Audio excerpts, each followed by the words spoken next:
السلام علیکم ورحمۃ اللہ وبرکاتہ۔ اعوذ باللہ من الشیطان الرجیم، بسم اللہ الرحمن الرحیم۔ افرأیتم اللات والعزی ومناة الثالثۃ الاخری الکم الذکر ولہ الانثی تلک اذا قسمۃ ضیزی۔ صدق اللہ العلی العظیم۔ رب اشرح لی صدری ویسر لی امری واحلل عقدۃ من لسانی یفقہوا قولی رب زدنی علما۔ اب ذرا بتاؤ، تم نے کبھی اس لات اور اس عزیٰ اور تیسری ایک دیوی منات کی حقیقت پر کچھ غور بھی کیا؟ کیا بیٹے تمہارے لیے ہیں اور بیٹیاں اللہ کے لیے؟ یہ تو بڑی دھاندلی کی تقسیم ہوئی۔ سورہ النجم کی آیت نمبر 19 سے 22 تک کی تلاوت اور اس کی ترجمانی ہم نے ابھی سماعت کی۔ گزشتہ سے اس سورت کی تفسیر کا سلسلہ الحمدللہ جاری ہے، جس میں ہمارے سامنے تفصیل کے ساتھ یہ بات آئی کہ جو ہے جبرائیل علیہ السلام کے تعلق سے کہ وہ جو ہے کتنے قوت والے ہیں، کتنے زبردست والے ہیں، اور ایک مرتبہ پھر اس نے سدرۃ المنتہا کے پاس اللہ کے رسول صلی اللہ علیہ وسلم نے ان کو دیکھا، جہاں پاس ہی جنت الماوا ہے۔ اس وقت سدرہ پر چھا رہا تھا جو کچھ کے چھا رہا تھا، نگاہ نہ چوندیائی نہ حد سے تجاوز ہوئی، اور اس نے اپنے رب کی بڑی بڑی نشانیاں دیکھیں۔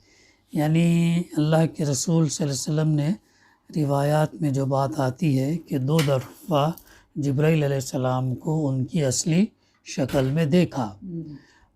پہلی جب یہ مدثر کی آیتیں نازل ہوئی، سورہ مدثر کی 7 آیتیں، جب جو ہے کرسی ڈالے بیٹھے تھے، آسمان تک جو ہے پہنچے ہوئے تھے، اور ان کے تقریباً 600 پر بتائے گئے ہیں۔ دوسری مرتبہ سدرۃ المنتہا پر پہلے یہ جب دوسری وحی کے نازل ہونے سے پہلے دیکھے، اور دوسری مرتبہ یہاں پر سدرۃ المنتہا پر آپ صلی اللہ علیہ وسلم دیکھا۔ اب اس کے بعد تذکرہ یہاں پر غور کرنے کے لیے کہا جا رہا کہ اب ذرا بتاؤ، تم نے کبھی اس لات اور اس عزیٰ اور تیسری ایک اور دیوی منات کی حقیقت پر کچھ غور بھی کیا؟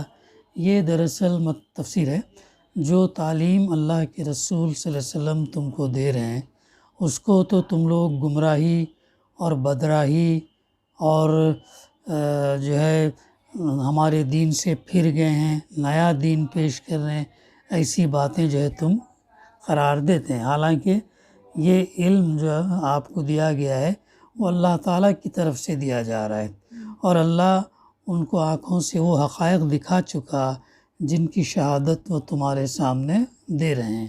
معراج میں اللہ تعالیٰ نے آپ صلی اللہ علیہ وسلم کو جنت اور دوزخ کی سیر کروائی، پھر بیت المقدس سے آپ نے براق کے ذریعے سے 7 آسمانوں کا سفر کیا، اور وہاں پر ہر آسمان پر انبیاء سے آپ کی ملاقات ہے۔ تو یہ وہ تمام نشانیاں ہیں جو اللہ تعالیٰ نے آپ صلی اللہ علیہ وسلم کو بتا چکے ہیں۔ اب ذرا تم خود دیکھو کہ جن عقائد کی پیروی پر تم اصرار کیے چلے جا رہے ہو وہ کس قدر غیر معقول ہیں، اور ان کے مقابلے میں جو شخص یعنی اللہ کے رسول صلی اللہ علیہ وسلم تمہیں سیدھا راستہ بتا رہا ہے، اس کی مخالفت کر کے آخر تم کس کا نقصان کر رہے ہو۔ اس سلسلے میں خاص طور پر ان 3 دیویوں کو بطور مثال لیا گیا جن کو مکہ، طائف، مدینہ اور نواحی حجاز کے لوگ سب سے زیادہ جو ہے پوچھتے تھے۔ ان کے بارے میں سوال کیا گیا، کبھی تم نے عقل سے کام لے کر سوچا بھی کہ زمین اور آسمان کی خدائی کے معاملات میں ان کا کوئی ادنا سا دخل بھی ہو سکتا ہے، یا خداوند عالم سے واقعی ان کا کوئی رشتہ ہو سکتا ہے؟ کبھی تم یعنی قرآن مجید جو ہے بار بار ہم کو سوچنے کی ترغیب دلاتا ہے، غور کرنے کی ترغیب دیتا ہے، اور اس کے ذریعے سے اللہ کی معرفت حاصل کریں، اللہ کی نشانیوں کو دیکھیں اور ان نشانیوں کے ذریعے سے اللہ سبحانہ و تعالیٰ کی قدرت اور اس کی معرفت کو جو ہے سمجھے، اس کا حاصل کریں۔ تو یہ ہم کو اسی لیے ان نشانیاں رات اور دن کا آنا، پانی کا برسنا، سورہ ملک میں جیسا کہا گیا، جب پانی آخری آیت میں پانی جب اگر کنوؤں میں اس میں جب زمین کے نیچے جب اتر جائے، کون ہے جو پانی کو اوپر لے آئے گا، سوال کیا گیا۔ تو یہ تمام چیزیں کیا ہیں؟ اللہ سبحانہ و تعالیٰ کی نشانیاں ہیں۔ ان پر غور کرنے سے انسان کو جو ہے وہ توحید کے حقائق، توحید کے دلائل جو ہے اس کے سامنے آ جاتے ہیں، اور آخرت پر بھی پھر اس کا یقین ہو جاتا ہے۔ لات کا استان جو ہے طائف میں تھا، اور طائف جو مقام ہے نا، طائف میں وہ لات جو بدھ جس کو قریش پر یہ لوگ پرستش کرتے تھے، وہ کہاں پر تھا؟ طائف میں تھا۔ اور بنی ثقیف اس کے اس حد تک معتقد تھے کہ جب ابرہہ ہاتھیوں کی فوج لے کر خانہ کعبہ کو توڑنے کے لیے مکے پر چڑھائی کرنے جا رہا تھا، اس وقت ان لوگوں نے محض اپنے اس معبود کے آستانے کو بچانے کی خاطر اس ظالم کو مکے کا راستہ بتانے کے لیے بدرقے فراہم کرنے، یہ راستہ بتانے والا مہیا کیا تاکہ وہ لات کو ہاتھ نہ لگائے۔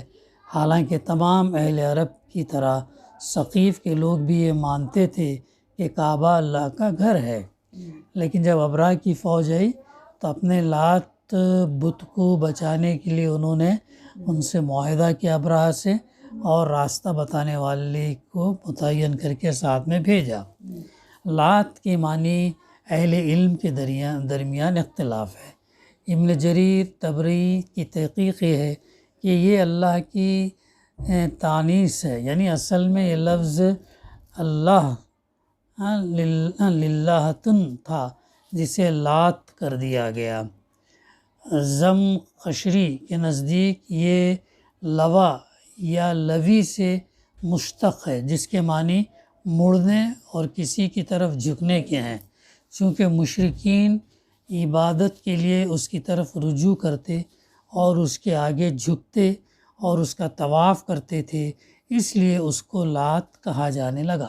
مشرکین جو ہے اس بت کو جو ہے وہ کیا کرتے تھے؟ اس کا طواف کرتے تھے، اس کی پرستش کرتے تھے، اس سے سامنے جھکتے تھے، تمام چیزیں مشرکانہ فعل کرتے تھے یہ لوگ۔ ابن عباس رضی اللہ اس کو لات بتشدید تا پڑھتے ہیں اور اسے لت یا لتو سے مشتق قرار دیتے ہیں، جس کے معنی متھنے اور لتھیڑنے کے ہیں۔ ان کا اور مجاہد کا بیان ہے کہ یہ دراصل ایک شخص تھا جو طائف کے قریب ایک چٹان پر رہتا تھا اور حج کے لیے جانے والوں کو ستو پلاتا اور کھانے کھلاتا تھا۔ کیا تھا اس کا نام؟ اس کا نام تھا، ایک شخص تھا جو طائف کے قریب تھا، ستو نام نہیں دیا گیا اس کا۔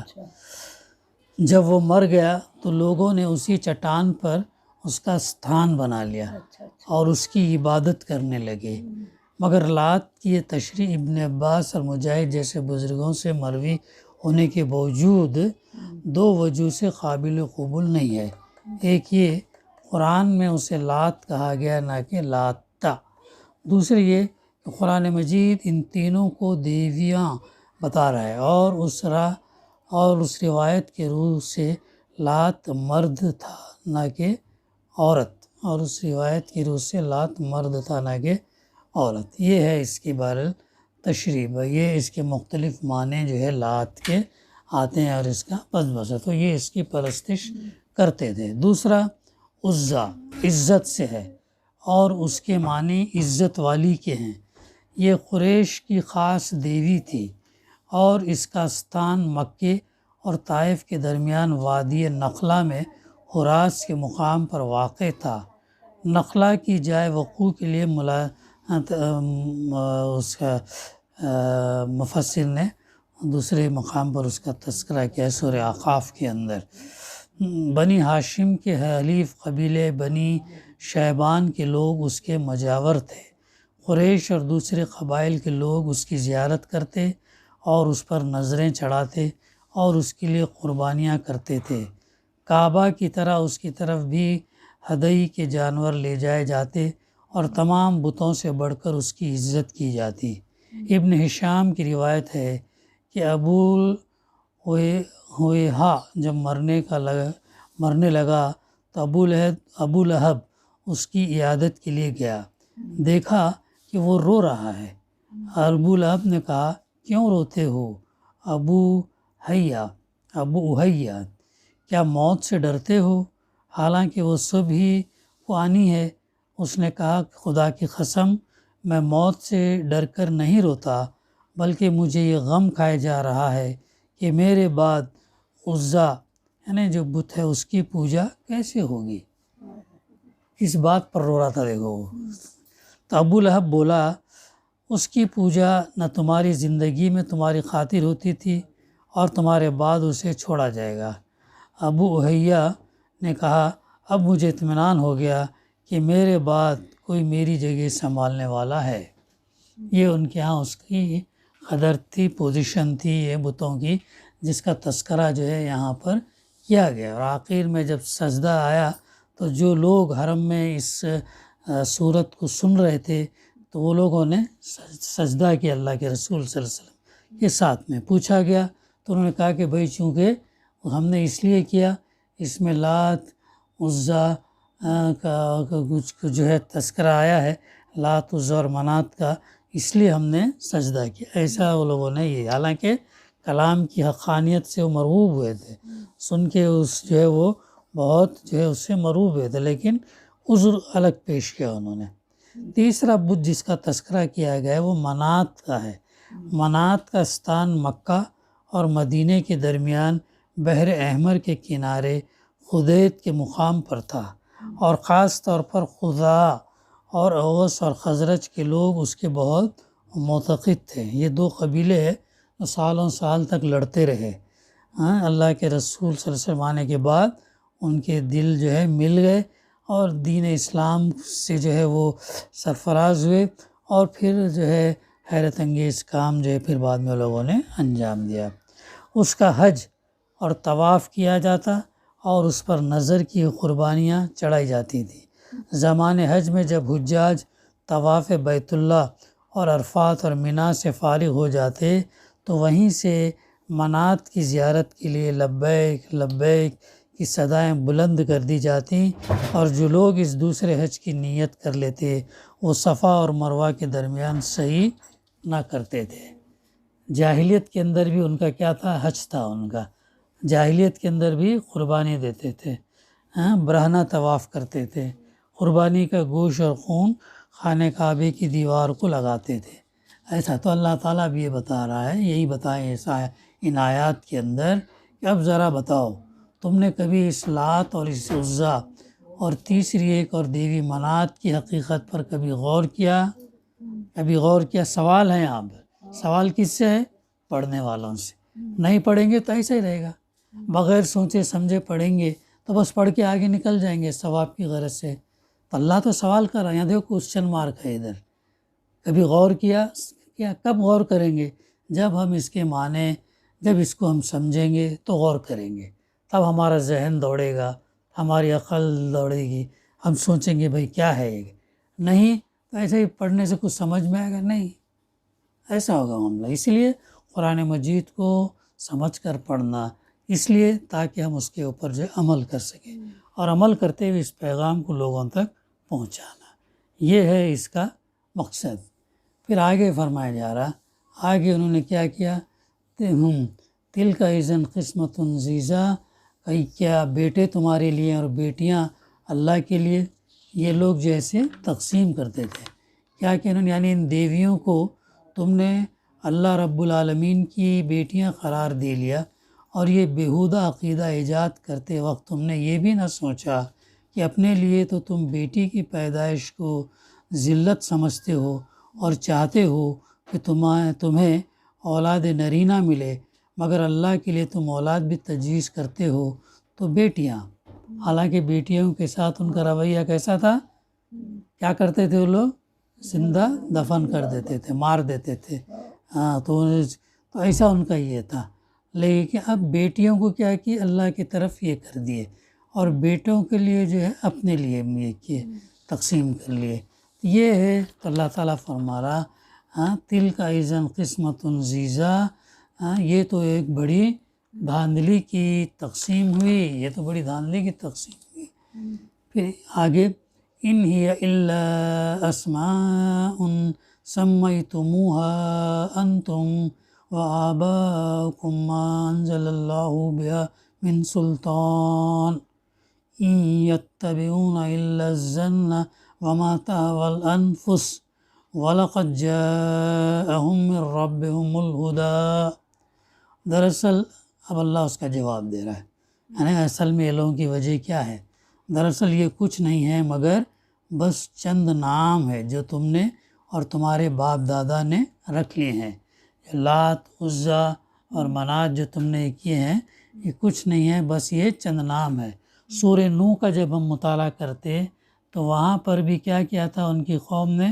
کچھ ان کے سورہ نوح علیہ السلام کے جانے کے بعد جو ہے یا اس دوران جو ہے یہ غوث، عزا، کچھ ایسے معزز شخصیتوں کے بت بنا کر ان کی پرستش کرتے تھے. تو ان کو نام دیے تھے، تو یا غوث وغیرہ ایسا کچھ نامیں تھے جو ان کی. تو معتبر شخصیتوں کے کیوں پوچھ ایسا تم نے ایسا کیوں کیا؟ تو کہتے تھے کہ جو ہے یہ جو ہے بہت معتبر تھے، بہت دیندار تھے، بہت اللہ والے تھے، بہت عبادت کرتے تھے. ان کی یاد کے لیے، ان کو دیکھ کر ہم ان کے جیسا ہونے کے لیے ہم نے ان کے بت بنا کر ہم ان کی پرستش کرنا، ایسا جواز دیتے تھے. تو ایسا ہی معاملہ ادھر بھی تھا. تو اللہ تعالیٰ ہی بولا کہ کچھ نہیں ہے مگر بس چند نام ہے جو تم نے اور تمہارے باپ دادا نے رکھ لیے ہیں اور وہ چلا آ رہا ہے. یہاں پر باپ دادا کو نہیں دیکھنا ہے، یہاں پر کس کو دیکھنا ہے؟ اللہ کی کتاب ہم سے کیا کہتی ہے وہ دیکھنا ہے. کیا دیکھنا ہے؟ اللہ کے رسول صلی اللہ علیہ وسلم کی تعلیمات کیا بتاتی ہیں ہم کو وہ دیکھنا ہے، اور اس کے مناسبت سے ہم جو ہے اپنی زندگی گزارنا. تو اللہ پھر آگے فرماتا اللہ نے ان کے لیے کوئی سند نازل نہیں کی. یعنی تم جن کو دیوی اور دیوتا کہتے ہو وہ نہ دیویاں ہیں اور نہ دیوتا، نہ ان کے اندر الوہیت کی کوئی صفت پائی جاتی ہے، نہ خدائی کے اختیارات کا کوئی ادنا سا حصہ بھی انہیں حاصل ہے. تم نے بطور خود ان کو خدا کی اولاد اور معبود اور خدائی میں شریک ٹھہرا لیا. اللہ کی طرف سے کوئی سند ایسی نہیں آئی جسے تم اپنے ان مفروضات کے ثبوت میں پیش کر سکو. حقیقت یہ ہے تو اللہ تعالیٰ اور آگے بتا رہا ہے، فرما رہا ہے کہ حقیقت یہ ہے کہ لوگ محض وہم اور گمان کی پیروی کر رہے ہیں. کیا کر رہے لوگ؟ مستند علم اللہ تعالیٰ نے اپنے رسول صلی اللہ علیہ وسلم کو وحی کے ذریعے سے قرآن مجید بھیجا، اور یہ صحیح علم ہے، مستند ہے، سچا ہے، دلیل ہے، تمام چیزیں ہیں. اس کو پکڑنا چھوڑ کر جو ہے کیا کر رہے ہو لوگ؟ گمان، وہم، انا، ہٹ درمی، ضد، بات نہیں مانیں گے محمد صلی اللہ علیہ وسلم، یہ تمام چیزیں ان کے اندر آ گئی تھی. اور گمان اور وہم کی بنیاد کے اوپر جو وہ اس کی پیروی کر رہے ہیں، اور خواہشات نفس کے کیا بنے ہوئے ہیں؟ وہ مرید بنے ہوئے ہیں. خواہشات نفس، یعنی یہی چیز ہے. دیکھو آج ہم کو جو چیز لے کر ڈوبتی ہے وہ ہماری خواہش نفس ہے. ہمارا دل کیا بول رہا ہے، ہمارے باپ دادا نے کیا کیے، ہمارے خواہش کے مطابق ہم کو کرنا ہے. ایسا نہیں ہے. لا الہ الا اللہ پڑھ کر دائرہ اسلام میں آنے کے بعد ہم اپنے دل کے حساب یا اپنے باپ دادا کے حساب یا اپنے رسم و رواج کے حساب سے نہیں چل سکتے، بلکہ اپنے کو چلنا کس پر ہے؟ یہ اللہ کی کتاب کے مطابق اپنی زندگی گزارنا ہے. اللہ کے رسول صلی اللہ علیہ وسلم کی پوری زندگی نمونہ ہے، تو وہ نمونہ جو آپ نے پیش کیا وہ اس کے مطابق ہم کو اپنی زندگی گزارنا ہے. حضرت بی بی عائشہ رضی اللہ سے پوچھا گیا کہ اللہ کے رسول صلی اللہ علیہ وسلم کیسے ہیں؟ تو آپ صلی اللہ علیہ وسلم آپ نے جو ہے بی بی عائشہ رضی اللہ نے سوال کرنے والے سے سوال کیا کیا سوال کیا؟ سوال یہ کیا کیا تم نے قرآن مجید نہیں پڑھی؟ تو وہ تو چلتا پھرتا قرآن تھے، یعنی اللہ کے رسول صلی اللہ علیہ وسلم کی پوری زندگی کیا تھی؟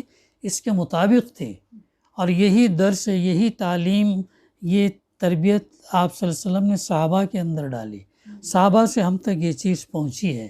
اب ہمارا کام یہ ہے کہ اس کو پڑھنا، اس کو سمجھنا، اس پر عمل کرنا اور اس کو پہنچانا اب ہمارا کام ہے۔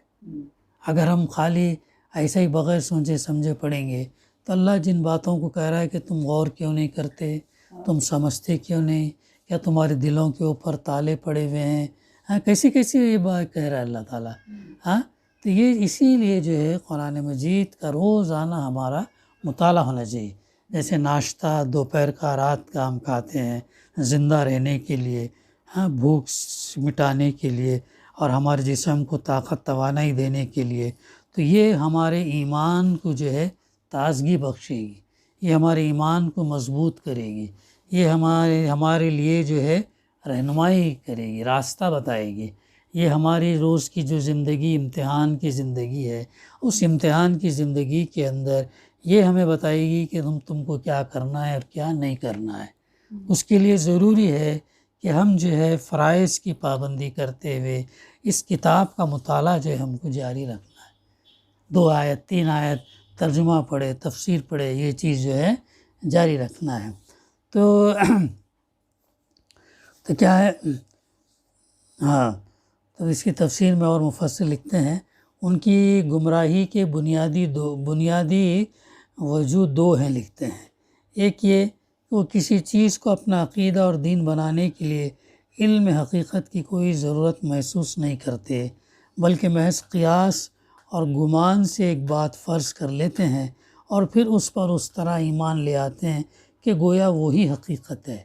جب وہم کے اوپر تمہارا عقیدہ ہے، گمان کے اوپر تمہارا عقیدہ ہے، علم پر نہیں ہے، تو کیسے وہم اور گمان جو ہے تم اس کے اوپر کیسے تم دین کی پیروی کر سکتے؟ کیسا تمہارا کتنا کھوکھلا دین ہوگا تمہارا جو صرف وہم اور گمان، علم کے اوپر جو ہے وہ بالکل مستند ہوگا۔ دوسری بات یہ کہ انہوں نے یہ رویہ دراصل اپنی خواہشات نفس کی پیروی میں اختیار کیا۔ یہ کیوں کیا؟ وہ اپنے مرضی کے مطابق، اللہ کی مرضی نہیں، اللہ کے رسول صلی اللہ علیہ وسلم کی مرضی نہیں، میرا دل کیا چاہ رہا ہے، میرے رسم و رواج کیا چاہ رہے، میرے باپ دادا نے کیا کیا، میرے خاندان والوں نے کیا کیا، لوگ کیا کہیں گے، اس کے اوپر جاتے۔ تو ان کی اپنی خواہشات نفس کی پیروی میں اختیار کیا۔ ان کا دل یہ چاہتا ہے کہ کوئی ایسا معبود ہو جو دنیا میں ان کے کام تو بناتا رہے اور آخرت اگر پیش آنے والی ہی ہو تو وہاں انہیں بخشوانے کا ذمہ بھی لے لے، مگر حرام حلال کی کوئی پابندی ان پر نہ لگائے اور اخلاق کے کسی ضابطے میں ان کو نہ کھنسے۔ اور کیا چاہتے ہیں؟ حرام حلال کی تم بات مت کرو، اخلاقی بنیادوں پر تم ہمیں رہنمائی مت کرو، ہم جیسا چاہیں ویسا کریں گے، ہمارے لیے جو چاہے ہم کریں گے، ہم کو ٹوکو مت، منع مت کرو، ایسا نہ کہتا۔ اسی لیے وہ انبیاء کے لائے ہوئے طریقے پر اللہ واحد کی بندگی کرنے کے لیے تیار نہیں ہوتے اور ان خود ساختہ معبودوں اور معبودنیوں کی عبادت ہی ان کو پسند آتی ہے۔ یہ تھا ان کا معاملہ۔ پھر آگے اللہ تعالیٰ فرماتا ہے وَلَقَدْ جَاءَهُم مِّن رَّبِّهُمُ الْهُدَىٰ، یعنی حالانکہ ان کے رب کی طرف سے ان کے پاس ہدایت آ چکی ہے۔ حالانکہ یہ تمام یہ وہم گمان، نفس کی خواہشات، باپ دادا کی پیروی سب ہونے کے، یہ سب جو ہے اس کے اندر کوئی دم نہیں۔ اللہ تعالیٰ نے ان کو جو ہے ان کے پاس ہدایت بھیج چکا ہے۔ کیسے بھیجا؟ یعنی ہر زمانے میں اللہ تعالیٰ نے انبیاء علیہ السلام اللہ تعالیٰ کی طرف سے ان گمراہ لوگوں کو حقیقت بتاتے رہے ہیں، اور اب محمد صلی اللہ علیہ وسلم نے آ کر ان کو بتا دیا کہ کائنات میں دراصل خدائی کس کی ہے۔ یہ ہے آیت نمبر 23 تک جو ہے ہماری تلاوت، ترجمانی، تفسیر۔ بقا انشاءاللہ آئندہ سلسلہ جاری رہے گا۔ دعا ہے کہ اللہ تعالیٰ ہم کو کہنے سننے سے زیادہ عمل کرنے کی توفیق عطا کرے۔ ربنا تقبل منا انک انت السمیع العلیم وتب علینا انک انت التواب الرحیم۔ صلی اللہ تعالی علی خیر خلقہ وعلی آلہ وصحبہ اجمعین والحمد للہ رب العالمین۔